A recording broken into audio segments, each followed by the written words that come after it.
Barangay tanod, patay matapos gintiro sang anay soldado sa Pototan, Iloilo. Si Zen Kilantang Sasa nakatutok. Nagakulob sa dalan ang babae nga ini matapos gintiro patay sa barangay Kawayan, Pototan, Iloilo, Lunes ng gabi. Ginkilala ang biktima kay Diana Rose Teves, 34 anyos nga barangay tanod sa lugar. Sa investigasyon sang kapulisan, gintiro ini sang anay soldado nga ginkilala kay Rogelio Feduchino, 59 anyos.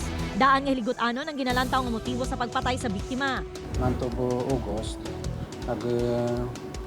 may okasyon na sa balay isang suspect.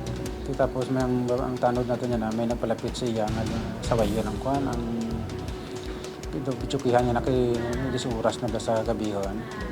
Kaya mo nga daw nakisigurang